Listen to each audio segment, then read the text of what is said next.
Personal experiences in the form of stories are an excellent way for us to learn as a wildland fire organization. In conjunction with the Achieving the Learning Organization Interagency After Action Review Workshop of November 2003, 7 fire management officers shared some of their cumulative experiences and lessons learned from their several decades of combined experience managing prescribed burns and fire use events. Special thanks to Brett Fay, Kim Soper, Rod Dykehouse, Larry Floyd, Craig Vergari, Lisa Elenz, and Larry McCoy for sharing their knowledge with the wildland fire community.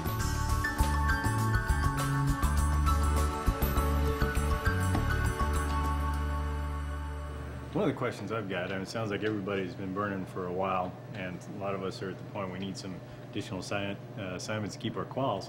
How many of us haven't lost a burn? So it looks like we're a majority of folks, everybody here has lost a burn at one time or another. Just curious on from those burns that have escaped, you know, have we learned more from those, or the ones that are successful, or what do the things sink in more?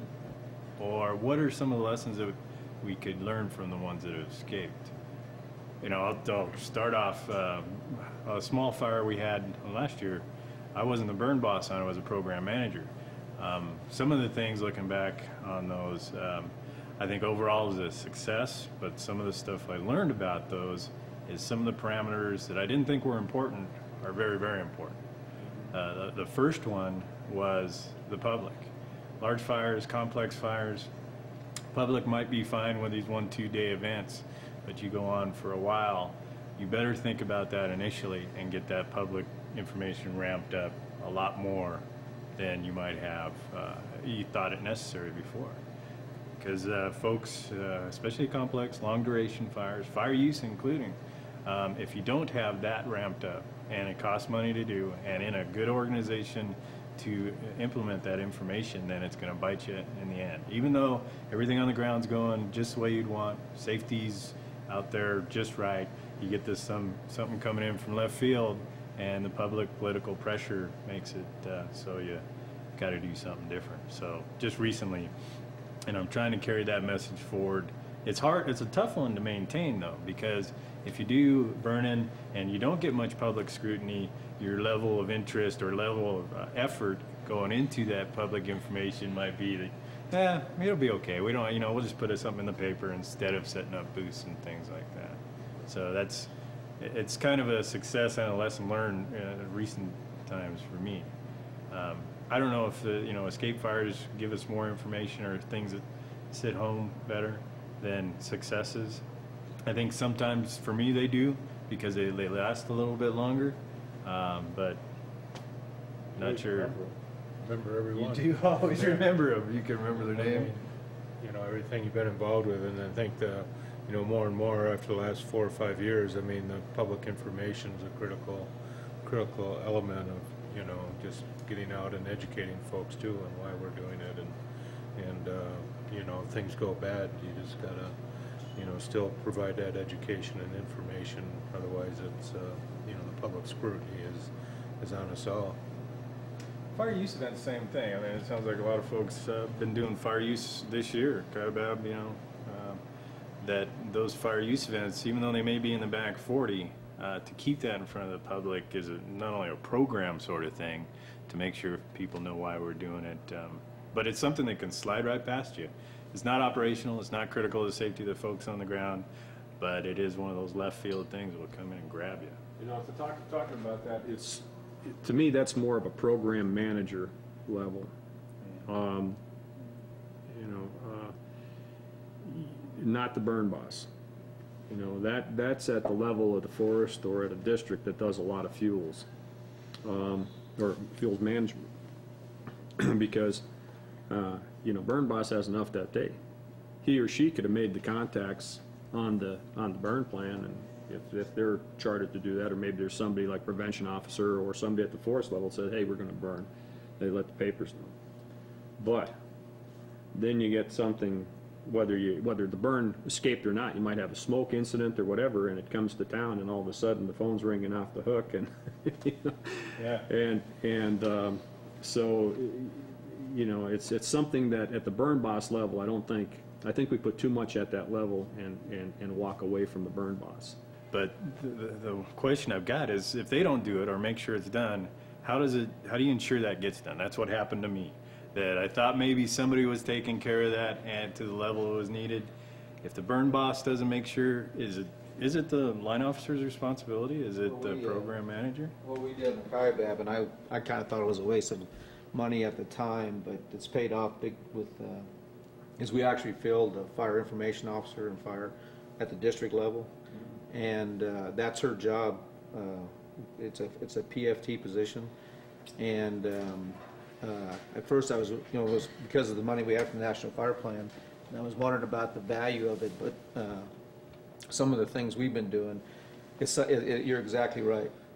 We don't even think about fire information anymore because it's almost fire information overload for us, because she sends us everything that she's putting out, and it's just constantly, just always out talking to the people that are giving us problems about smoke, and because we do have, we've been FOIA'd and we've been litigated on some of our smoke, and we've got a lawyer in town that is just always on us anytime we put smoke in the air. But anyway, with congressional reviews and the whole 9 yards, but she has got in there and just taken that and wrote the letters and did all that kind of stuff, and it's like I wasn't even thinking about fire information, and the reason is because we did fill that position, but it is a full-time position. It's costs, and if the money stays here, it'll be a good position. If it doesn't, like in the old days, then be something I have to go back and look at. But you're exactly right. It's nice to have that position, so we don't have to even worry about it.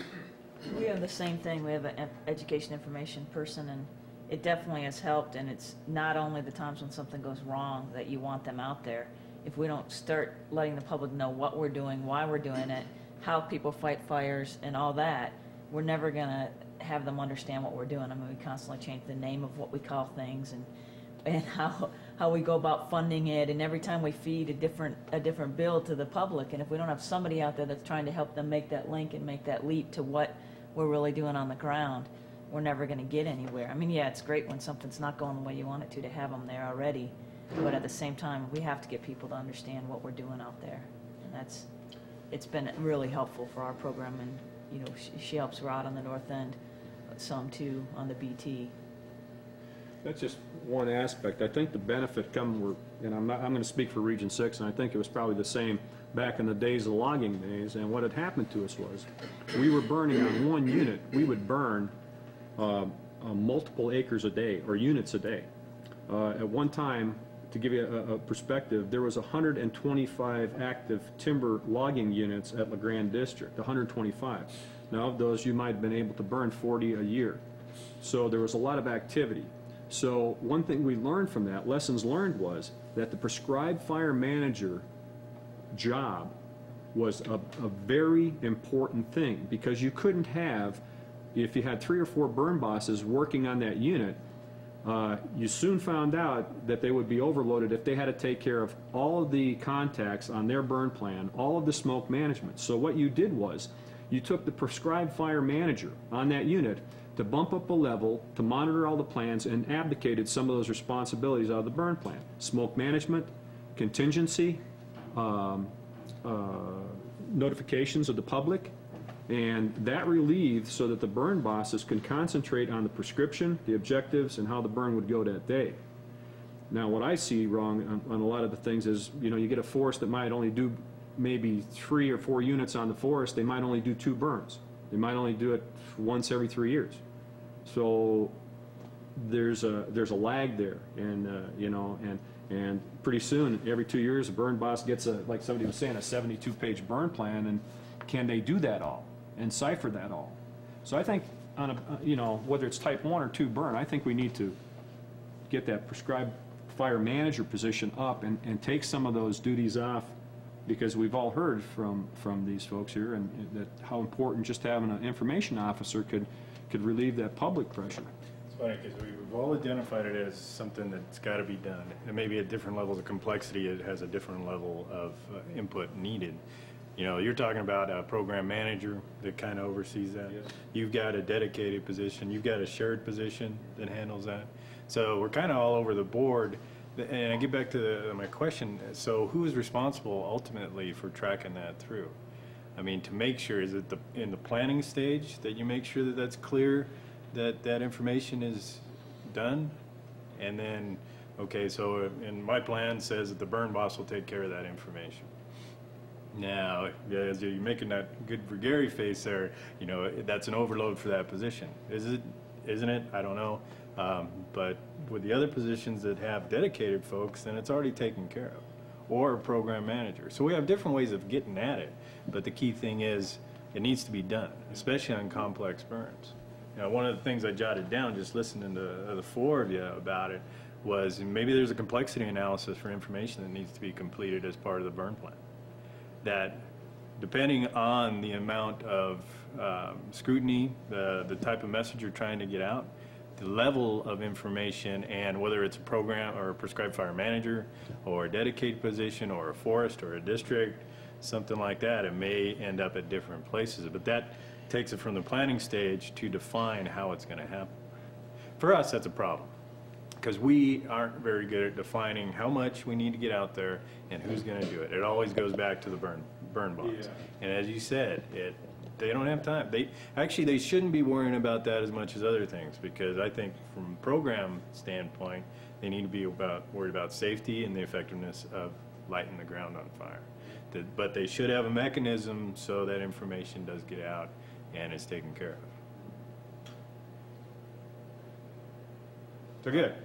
Let's. I think we hit the information pretty well. What other success stories, prescribed fire use assignments, things like that, folks might want to share off the information? I think we've gotten that one pretty well taken care of. Well, I have to get kind of detailed. I'm that kind of guy, and it's kind of a combination, not a success and a success. And I have to set the stage. Bear with me on this. It was a prescribed fire that we were using a helitorch to basically blow out some south aspect PJ. On the north aspect, the plan was to utilize the high fuel moistures on that north aspect to basically stop it. It'll putz around. So we did that in, like, I think the 1st of April. Laid waste as best we could with the helitorch, and it just wasn't working. I mean, it was like 40 degrees and kind of overcast. So I called it off. I didn't call the project shut down because I wanted to wait till conditions came back into play. And so it sat for like 5 weeks, and we had 2 weeks of very cold temperatures, some snow, and I was about to just say, okay, it's a done deal. We'll have to start over again some other time. And then about, I think it was late May, somebody said, well, we got a little smoke up on the top of the ridge. They went and checked it out, and it was apparently somehow some of that helitorch burn had stayed residual in a punky log or something, but it was established on the north side now. I thought, well, that's no big deal. We did have a secondary fuel treatment back there. So we just kind of lit it. I treated it like a fire use event. Okay, we had a lightning strike up there, and we have fire use on the forest. So we just kind of started managing it like that, just monitoring basically. Well, as it moved deeper into this heavy fuel load, and there were some structures down on that side, I said, well, I guess we've got to start actively managing this. And we could only burn it because the conditions, we had a drought year. The only way we could maintain any control of it was only light at night. So it was a 24-hour operation for many days. And what it turned into was I was the burn boss from like, well, I was the burn boss the whole time, but I was out there from like 1 o'clock in the afternoon till 6 or 7 in the morning. That's when we would light. Part of it that we lit was kind of a mid-slope road. And, you know, I was taking it down this road, letting it back down as effectively could and reduce the stringers. Well, as I was going down the road about 2 o'clock in the morning one night, I knew that at some point it was going to reach this where the road kind of looped around, and I didn't want to take the fire to that point at night and then not really have a real problem for the holding boss to deal with the next day, so I stopped short. Well, then I got a call about noon the next day, woke me up and said, hey, we got a big problem. And he said, well, it's blown out on us. And I thought, well, it couldn't have blown out that bad. I mean, that road was a ways off. So as I'm driving up, I pull around the corner, and there's this huge column. And, you know, it really hit me hard. So what had happened was where I stopped lighting, it had gone down like we had anticipated, but it had fingered, there must have been some kind of upslope something at night, which never happened before, and it had established itself at the base of that loop down there and got established and then blew out and crossed the road and escaped and all that stuff. The lessons learned that I wish I'd had this process, because there were so many lessons learned in that for me that weren't shared. And that first off, I myself, as burn boss, should have thought about that possibility and maybe taken it all the way to the road and just, or the hook in the road, and said, and relayed to the burn boss, or the holding boss, you need to watch that area. But what I had done is the eastern end was still uncontained, but it wasn't moving much, and so I gave him the direction before I knew about this escape. You need to get a good line in down there just to cover our butts down there, because that's where my concern was. It wasn't going this way. So that's what he did. He drove right by. He said he saw this finger kind of established below that hook in the road, but he said, you told me my direction was to get this line on the other side. You know, I should have expressed, first off, you know, get a feel for where your problem areas are, then go deal with that. But he just took it. He was a very, you know, objective-driven guy. I told you to go do this, so that's what he did first, and he let this thing get a little more established. And I shouldn't have stopped where I did with that fire. And that was not shared. And it was such a training opportunity or a learning opportunity that I really, I regret that I did not take advantage of that. I think that's one of the complexities. There's a lot of them, but these multi-burn period fires, because you can't be there 24 hours. You've got all the knowledge. You've got a mental picture of the strategy and tactics of how you want this to go overall. And that communication line, it's kind of like a transition between a team and a Type 3 IC, a lot of that, when you have multi-burn period prescribed fires or fire use events, that getting that information, and it's happened to me too, transferring that information to the person that has a day shift or the night shift. This is the overall strategy here. You know, we'll say it in the shift plan, but we're never as detailed as it is in our head. And to be able to communicate that well enough, that's a tough thing to do. Especially when you only have that little bit of overlap. Yeah. And when we only saw each other for like 2 or 3 hours each day. And it was basically a nighttime ignition, all day holding. And the communication was not as good as it could have been. You know, one of the things that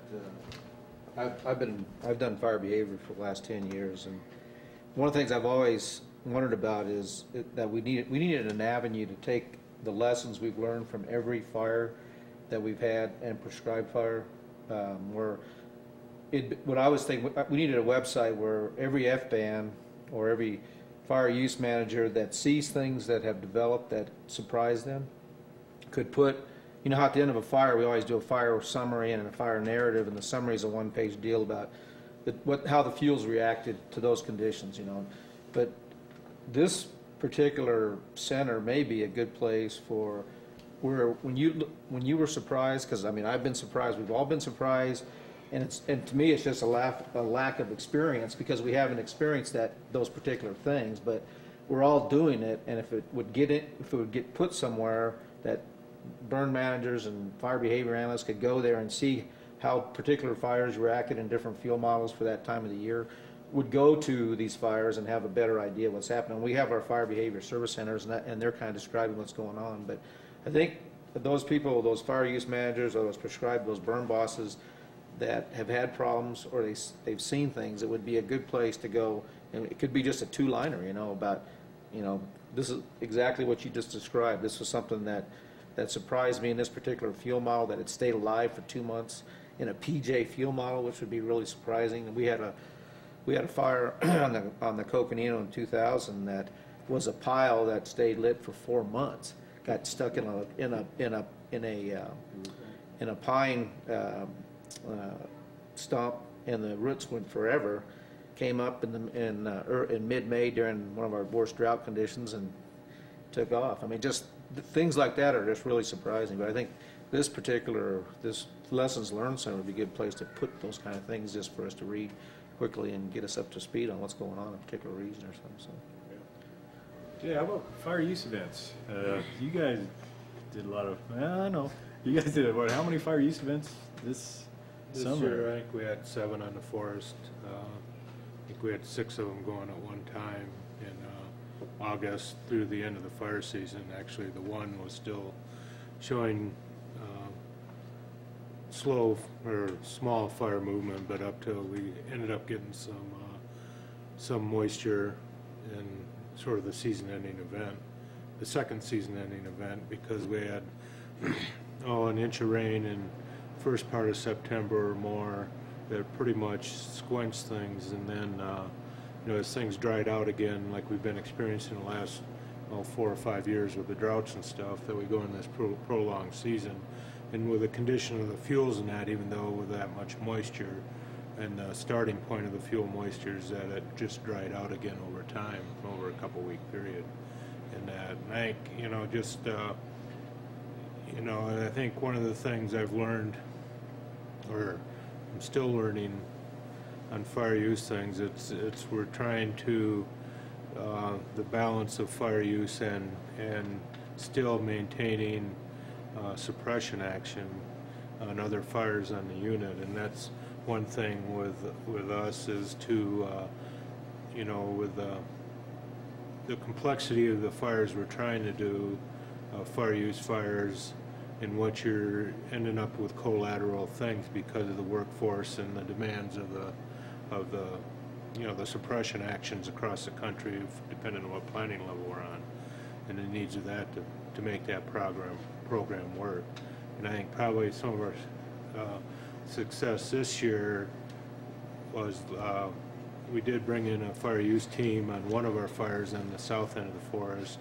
It wasn't a real complex fire, but just with our workload in that, we were able to talk the region, and, well, not talk them, but I mean, plead our case to get a fire use team in to do the stage 3 for us, to take that burden off our workforce. And then the plan was to, once they got the stage 3 done, if the fire was still within, good operating prescriptions and whatever, we would manage the fire again, but have that plan in place in case it developed problems, and we would just implement the plan as the time was needed. In the meantime, we ended up with fires on the north end of the forest. We had 3 wilderness areas, so we ended up with I think 2 fires in wilderness area in the north of Grand Teton Park. Had 2 fire use fires, new fires that they had, and so we just talked to the Grand Teton. They were considering fire use for their fires, and ours, we did the stage 1 and stage 2s, and we were thinking of how we were going to manage it. And that time we weren't thinking of a stage 3, but then one of the fires got real active real quick and went to like 1,000 acres in an afternoon. So we worked with the fire use team and brought them up to do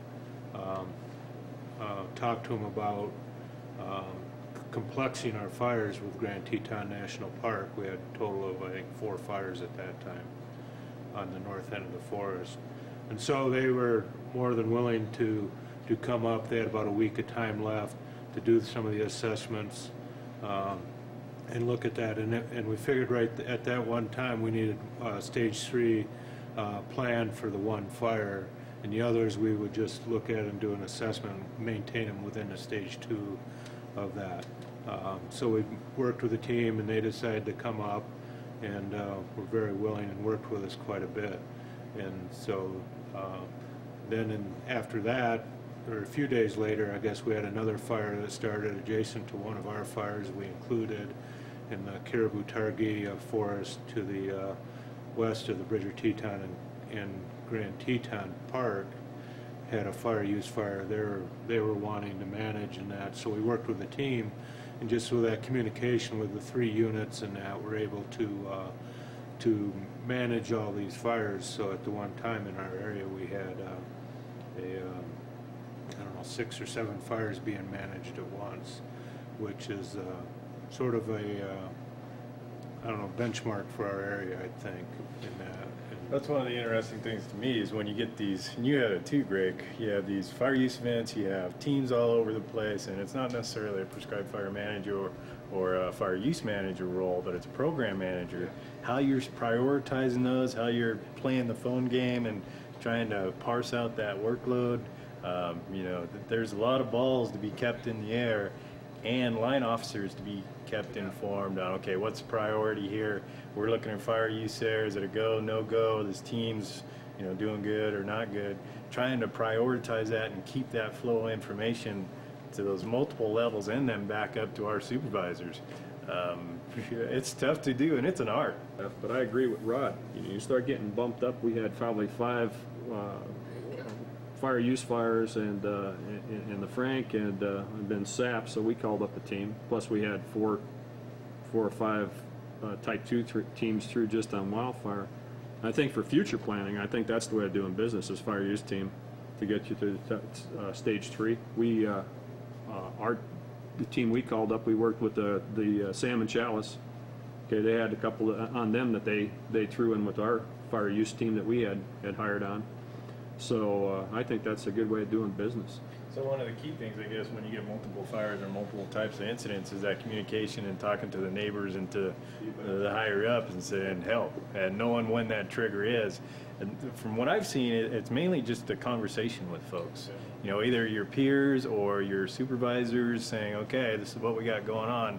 How are we feeling about this? What do we need to do next? Is it call a team, call the neighbors? Success is, I guess, too, of the fire program. I guess, you know, in our neck of the woods is when we're going to have fires that are going to accomplish what we're trying to accomplish with the fire use, they're going to be during the middle of the summer, during the fire season, when a lot of the other forests are really hot and heavy, the lower elevation forests, and in the high Rocky Mountains there, and our fuel types, and that typically for any significance fire, it's going to be, you know, in end of August and September, when a lot of the other planning level 5, otherwise they just don't materialize into anything. And the key thing to a successful program is to be able to manage both sides of it, whether you're a fire use manager on a small one and still doing the duty officer stuff, dealing with suppression. That you can't forget about the wildland fire use fire. You need to put the same importance on that. I guess the key thing as a fire use manager is to have the backing from your line officers to make that program a success and be willing to take some of the risks with you. Well, I think the one thing I saw that I'm going to put a lot of importance on is how your fire management plans are laid out. That's key. I mean, that to me is monumental of importance. Is how you describe your land base, so that when that decision comes, you just sit down with your line officers and you say, "This is where we're at." You can initiate it, and then to convince them too, if politically within a region, I don't know how the rest of the Park Service, but the Forest Service, yeah, you're in planning level 5, the rest of the country's burning, you might get a regional forester decision to say, no, we're not going to let you go fire use. Well, then it's above and beyond you. But at least you have made those decisions on your unit to take care of all of those, but without that fire management plan laid out real well for a basis, I think you're behind the park. But We actually had to elevate ours to the national macro to do burning in planning level 5, and you know they were okay with it because of what was going on in Region 3. But yeah, we were good this year too. We had to go to the national office. We went national too. So this year was good. A little different political atmosphere, I guess. The year before was a little hard, I guess, due to some things. I think that a lot of it is just that support, that kind of interagency, and that's what helps us at Grand Teton is everybody, you know, they start worrying. Yellowstone had a lot of fires. There's still a lot of initial attack, and being able to kind of look across and say, okay, between all of us, we can do this, and we have managers. I mean, we divided and conquered fires between all 3 or both forests and the park, and just kind of who can do it. Okay, who can help in this area? Somebody else had a team commitment. They're going to be leaving, so who can cover for them? And that definitely was a lot of help, and that helped our line officers to see that we were looking at the big picture, because, you know, that was the first question. Well, isn't there a lot going on here? Do we really want to do this? And it's like, well, there is a lot going on, but we're not going to reach our objectives unless we do it this time of year. If we wait till September, they're not going to go anywhere. And then something that helped us a lot is relying on past documents that were done, that were completed on fires, you know, some of the projections that were done. So I didn't have to try to stay up till 3 in the morning doing a rewrap run, but I could pull out and say, okay, this fire was 3 miles away. It was 3 weeks later, and look at what was predicted for it. You know, in order to get there, it's going to have to burn through these other fire scars, and looking at our fire history maps, you know, put that on the table, because we actually got a no on one of the fires that, you know, I was very much disagreed with. But once I showed them, okay, look at the predictions that were done in 2000, same kind of scenario in terms of conditions for a 2-week later period, then at least they could kind of see something and be able to base a better decision, and we converted it to a yes. And in the end, the fire didn't go anywhere, just as we kind of said, but it took some convincing to try to teach them, and it was nice to have that information to fall back on. And I'm sure, you know, in the future, Rod will be using his. I mean, we used the Enos fire, which was very near one of his fires. Now he's got another, you know, stage 3 projection that was done in that same area, and that it just all helps to be able to educate and show people what you're doing and why you're doing it. Because otherwise they kind of look at you like, oh, you're just being gung-ho. It's like, well, no, I don't want to beat up our employees either, and we're all tired too, but we have to look at it in terms of what if we say we have a fire use program, we need to do it. And then secondly, we need to look at each fire individually and not just say, yeah, but so-and-so has a big fire. It's like, well, they do, but we have to look at our fire and make that decision. And we learned a lot this year on why we need to kind of have our ducks in a row when we go into the administrators to make sure that they're comfortable too. I sort of had the opposite concern with one particular line officer, in that they saw it as, we have fire use, we have to do it almost. And unfortunately, I was gone on a team assignment, but he had a natural start, right next to a timber sale, right next to a developed campground. And it doesn't mean we can't do it, but we were at prep level 4, bumping 5, and he made the call without even really having a FUMA there to do it. We're going to do fire use here, and I had to call back because the local FMO said, you know, this is not a good fire use time, and call back and say, you know, there's a lot of reasons, about 5 of them, that no, you shouldn't consider that. He was just looking at what he saw in this ponderosa pine type in this little like 5-acre patch, and I was like, you know, think about conditions this year, think about over that ridge. This thing it's like July, it's going to go for, you know, I have more concern, at least locally, with this gung-ho attitude from the line officers about everything's fire use. A couple of things I want to capture real quick that I've heard, good stuff. SAA, the situational awareness, especially multiple incidents, it's nothing you can put ever in a fire management plan. And it's something you've got to be able to learn how to do, be able to talk to your neighbors, be able to get that intelligence, to be able to have an effective a multiple incident program. The other one I heard was history. Using history so you don't have to reinvent the wheel totally, that you've got it there available to you so you can pull it out of a file or an FMU description, or, you know, potentially a fire management plan. What did we find out 2 years ago, 10 years ago that applies to this situation?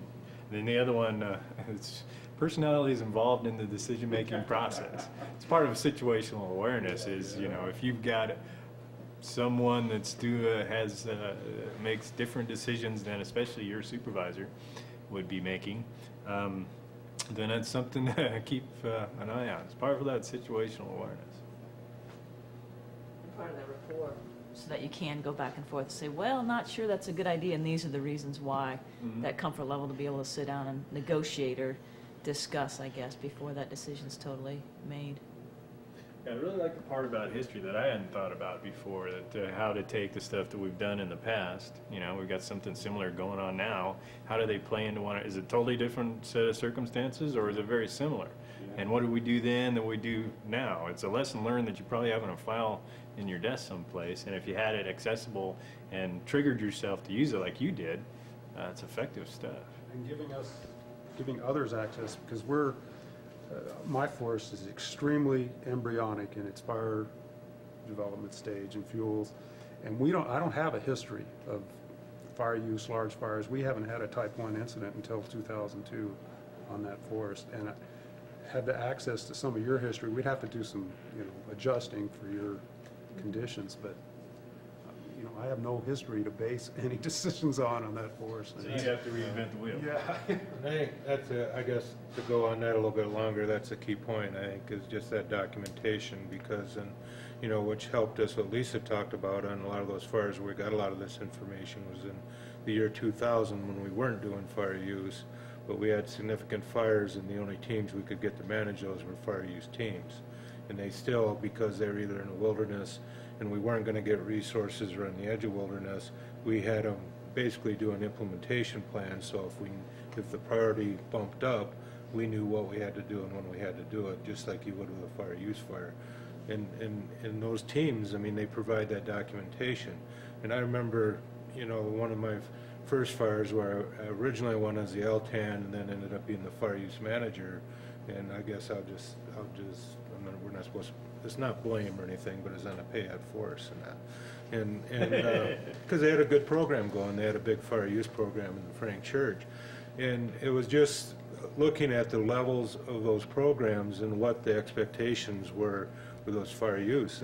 And at the time, these fire use teams were coming in, and there's a lot of glitz, a lot of PowerPoints, a lot of computer programs, all this hocus pocus stuff.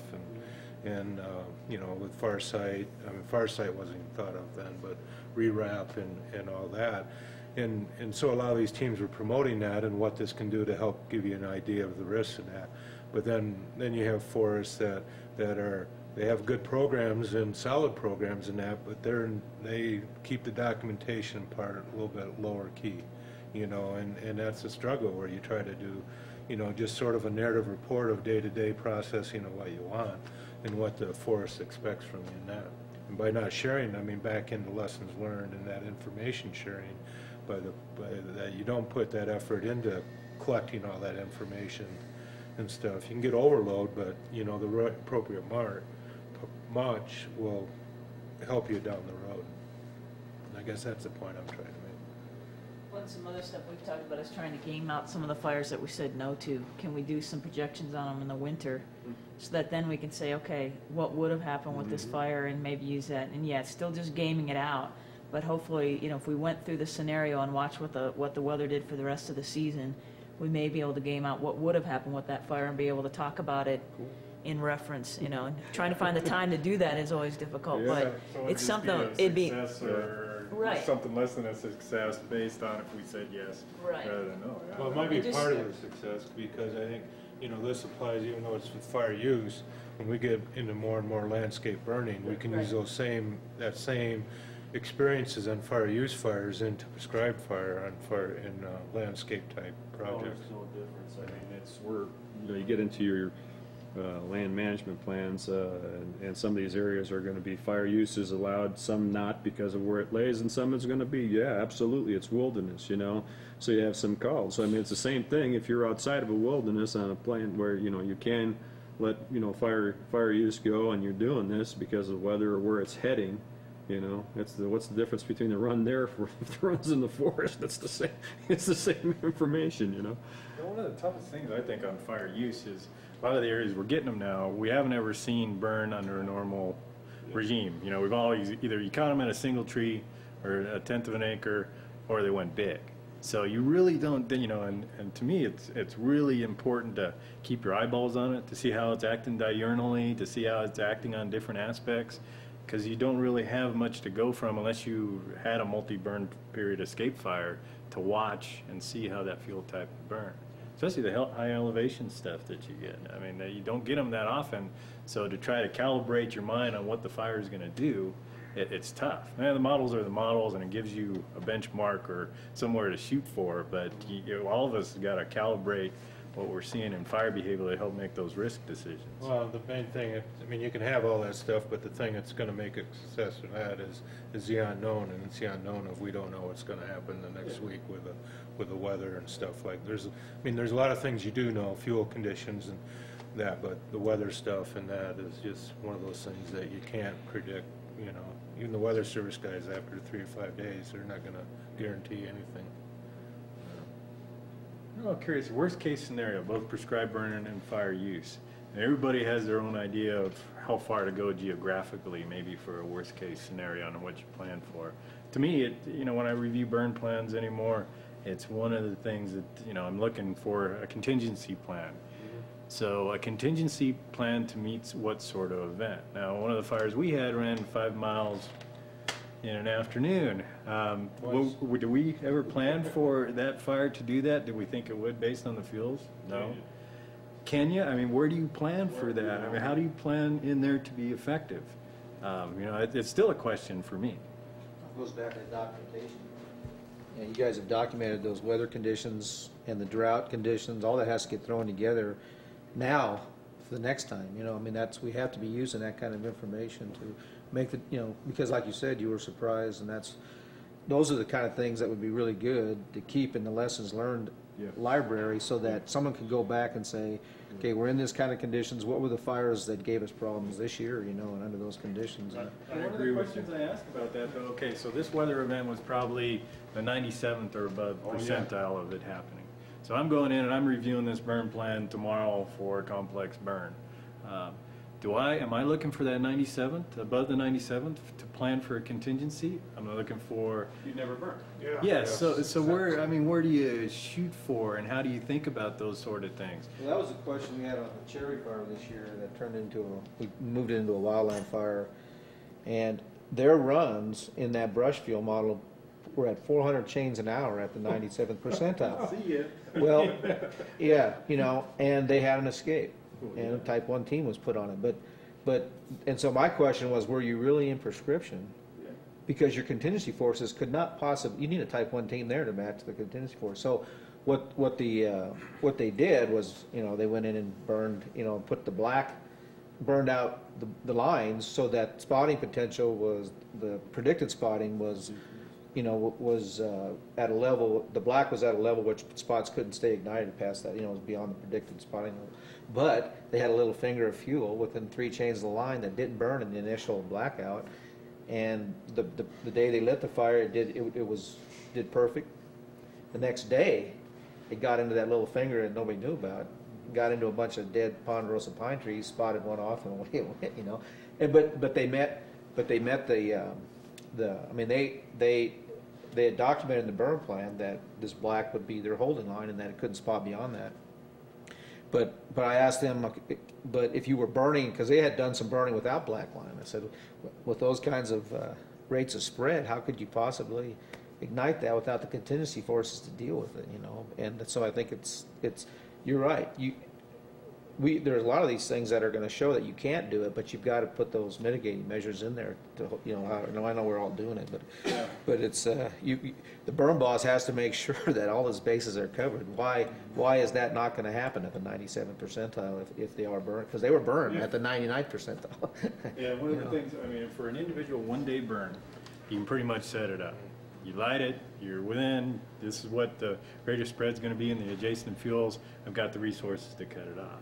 But then, like yours, like the one you talked about, 3 days later, a few months later, then you've got this. I mean, is it an effect of how you mop it up so it is a multi-day burn? Or if you have to have a multi-day burn, how do you think about that over time? Is there a time threshold that you cut it off because you won't be able to catch the fire if it does something, you put the whole thing out? I mean, those are the kind of questions that I've asked myself, especially on multi-burn period prescribed fires. Well, especially with your situation, Brent, I mean, that was like a month or more after the burn was completed, and that's, so how do you plan for those unexpected? And that ties back to doing, you know, landscape scale type stuff, because when you can't mop the whole thing up, can't put it all out, and you just, there's the unknowns of That's part of the risk of doing business. We have to, and our region has told us that they'll stand behind us on those kinds of things that we don't have control over. It's kind of like this escape that happened. You know, everything was, the burn went according to plan, and we had something crazy happen. And those are the kind of things I think we can't plan for that. We couldn't, no way could we afford to even try to plan for something like that. Those kind of things are going to happen, and we're going to lose a few. But as long as we're in prescription when we do it, and we've done everything we can to hold on to it, we're covered. And those kind of things are going to happen. And if we try not to do those kinds of things because of the potential for that, we'll get nothing done. I guess I'll say you could figure all that plan in there, but it's still that probability that something different can happen. And when we're dealing with some of the environment we're dealing in, I mean, we can do exactly plan for what happened at Sanford and that, but then the next fire we do exactly that, you could have something, the same outcome because of some other difference. So you're going to have that risk. I think that's, I mean. So this brings up the question, should all multi-burn period fires be complex? Because we all light fires and they're in prescription. The next day, you know, prescription, I mean, if it's still skunking around out there, we don't follow that, and if it goes outside of prescription, we put it out. So does that automatically lend itself to a complex fire? Well, I mean, our system doesn't do that now. I think it's something to ask because, you know, Sanford was a month and a half after the fact, and then it came out. You know, you'd have to be some pretty good long-range planner. And I think, personally, just from my observations, I've been in this a long time, this drought and some of the weather conditions that have been happening to us are just incredible. We had and this is on the suppression side, but to give you an idea, we had a shelter deployment on the Price Canyon fire here 2 years ago. And, you know, jumpers fly over it, they see a big plateau. And to the east, there's 2 canyons, 2 bowls going up. And right on the east, where this plateau breaks to the west, or I mean to the south, there was a good rocky ridge. So they said, okay, and there's a road down there, and these 2 bowls were blowing out. And so they said, okay, we'll jump on this road, we'll burn an anchor in, we'll use that road, and then we'll figure out how to take it back to the south. Okay, so on a minuscule part, those jumpers in that plane, they covered their LCES. They got on the ground, they burned a little safety zone, they start burning to the north, and a couple guys start burning to the south to try to pick this up. All of a sudden, this fire did come around the corner, and it did take out this basin. This whole basin went. Now, we're talking sagebrush, very little sagebrush, mostly grass.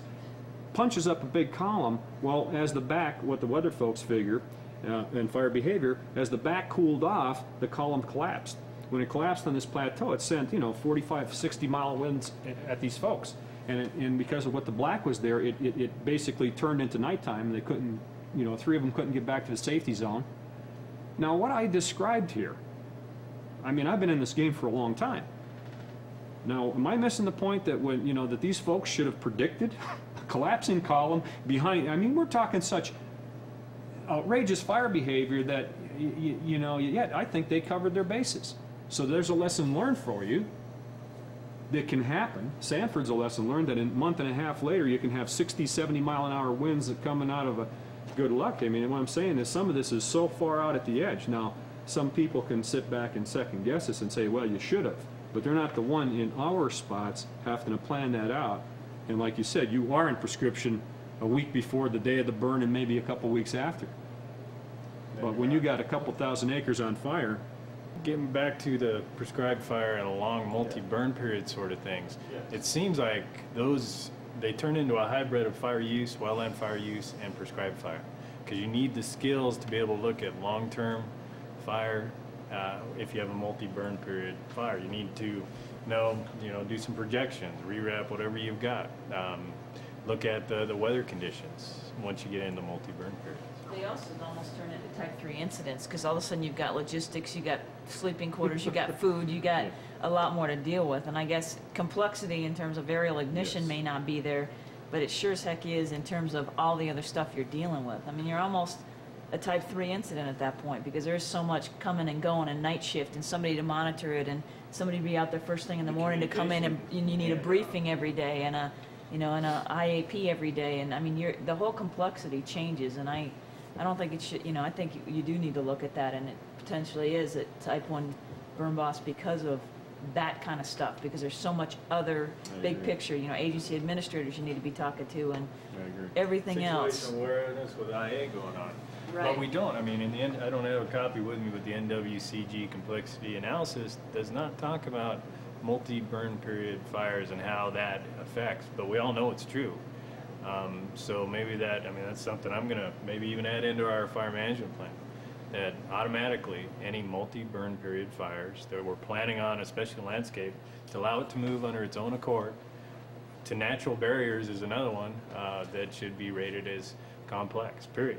And we do that sometimes. We'll bump it up for those reasons because there's just too many other things that we just say, this is not a type 2. We need to have either burn boss type 1 at scene, or that's kind of the mentor with that burn boss type 2. I mean, just because it's That's like you how start, we would you do it. start doing the addition and the math, and yeah, the complexity analysis might not be there, but you start looking at the complexity of the whole thing, and we just say, So we're gonna maybe bump it having up hard one. and fast in a plan isn't, it sounds like you got a type 2 plus sort of Right. thing going on, rather than setting, but then it takes somebody when they're reviewing the plan or approving it to know that, okay, it says it's intermediate, but it's actually intermediate plus, so we need some other skills there.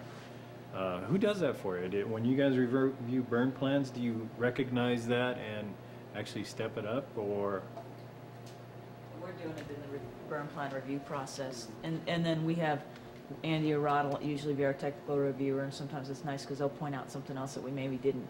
But as the person that wrote the burn plan, I as the FMO, several of us kind of end up doing, we do a debriefing about that plan before we actually get it signed by everybody, and that's kind of, sometimes we'll put it right in the plan.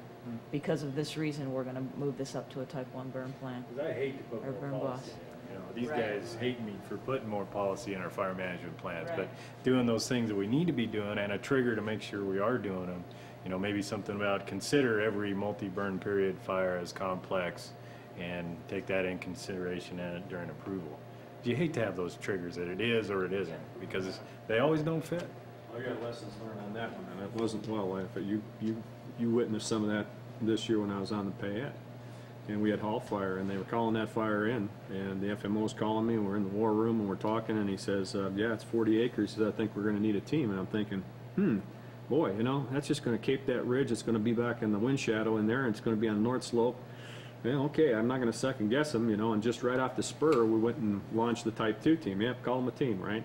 And down the road a day or two after this thing is highway or the possibilities with power line and everything else, boy, I'll tell you what, if I'd gone to a Type 1 complexity, that's probably what we should have launched. You know, you didn't want to spend the money, but what I'm saying is just like you are, you go through that and you're sitting there thinking, boy, I don't want to complicate this for this guy, and we probably won't have to use it, but that one time out of 10 that you'll need to, well, it sure is comfortable to say you had done the documentation, you ran through a complexity analysis, and even though you knew it wasn't going to run that hard, you did it, you know. Yeah. So I think that has relevance back to what you're saying is, you know, not, you know, it looks like a Type 2 burn, but well, maybe it's going to be a couple, 3 days, and maybe it's going to be this, and so you kick it up to a Type 1. It's that critical thinking as we do the decision process. You know, it's not just what the paper says, because we all fill out the papers, but think about what it means and how the situational awareness is when you go into it. And it's tough. To me, I learned it by watching folks, you know, on how they go through a process or paying attention to other people and see what things that they're thinking about as they go through this situational awareness. That's the only way I learned it, and I still learning it on how to do it. But that observation, you know, what was Rod taking into account when he had all of those fires going on whether he was going to get a fire use team or something else to manage it? Was it fire use team, you know, those sort of things. Were you going to say so? Well, I just say, you know, I don't know that we need policy to determine that. I think, like has been brought up, I think that fire use manager, that burn boss or whoever is in charge should be able to recognize that, you know, it's gone to the next step up, and then they should be going to that step, going to a Type 1 or whatever they needed to do, and so. And it takes a lot of times, say a burn boss or fire use manager or somebody that's got their head down looking at this, what do they call it, target fixation, that if you don't have a program manager or somebody kind of looking at the bigger picture, say, hey, you know, how about this thing over here that's coming at you from this way? If that's invisible or not effective, you know, we've all seen it, that something breaks down, and something bad can break down when that's not happening. That's one of the, I guess, one of the hard things, I guess, to learn when you're, like, for becoming a burn boss or what, is you can't be on the project. I mean, you got to be on the project, but you can't be having the torch in your hand or the shovel in your hand. You got to be looking at, you know, the surrounding and the situation around you. And I guess I see that, you know, and some of the close calls or some of the escapes in that is that you are getting focused on one aspect of the job and not paying attention to everything else going on.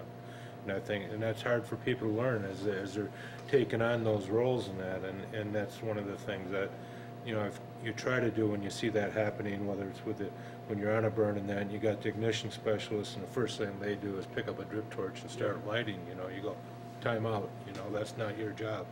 You know, your job's to watch how that lighting crew's doing and what they're doing in that. And that's one of the things that I think, you know, I see that we fall into sometimes when we have problems and all. Let me summarize real quick some of the stuff that I've learned.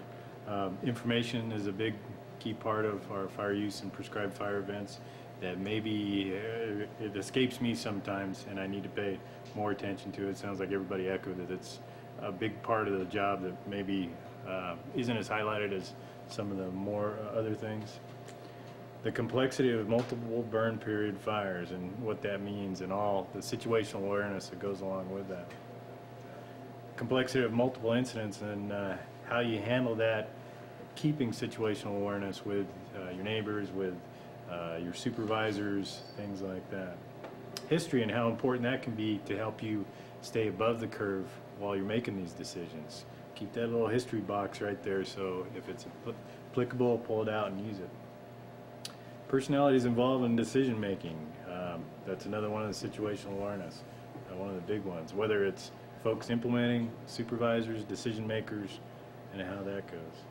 And the final one, which is a good summary, is keeping your head up, whether you're doing wildland fire use or prescribed fire, complex prescribed fire, non-complex. That keeping your head up, keeping the big picture there is real important.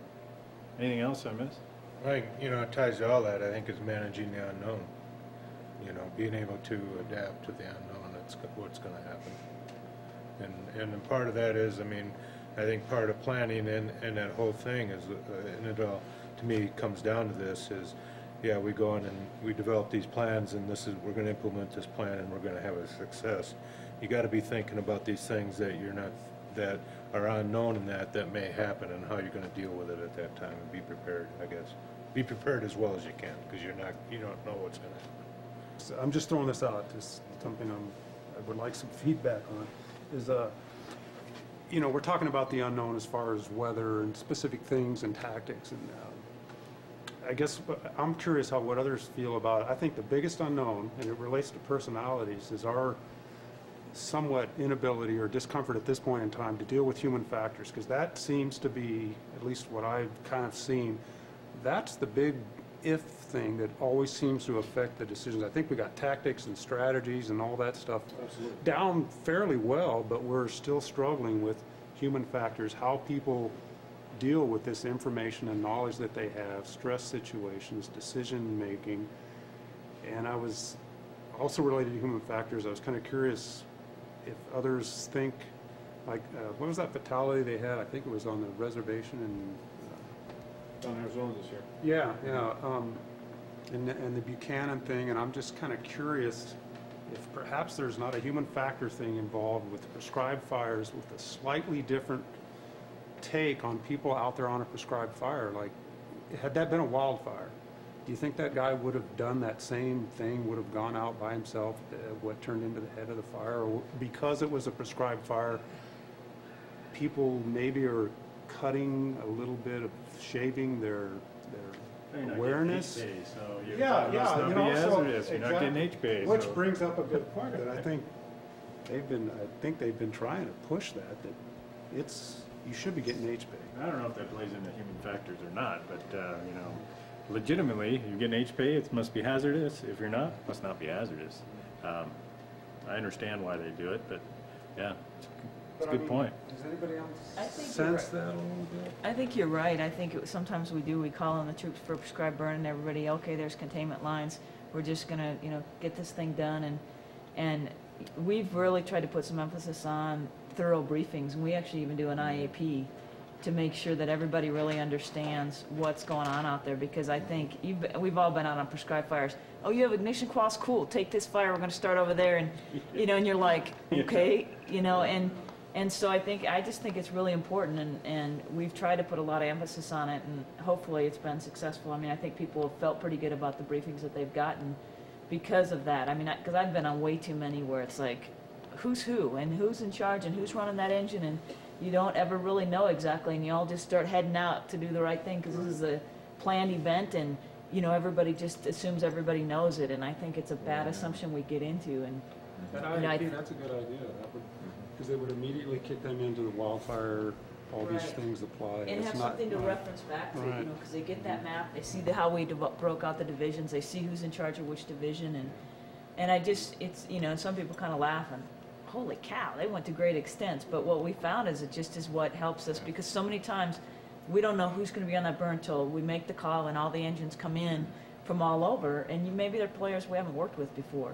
and so then we have to try to get them on the same page of who's, you know, what frequencies are we using and all that, and it was one way of just, it helped the burn boss to be able to brief and not feel so scattered when you're trying to relay so much information to so many different people.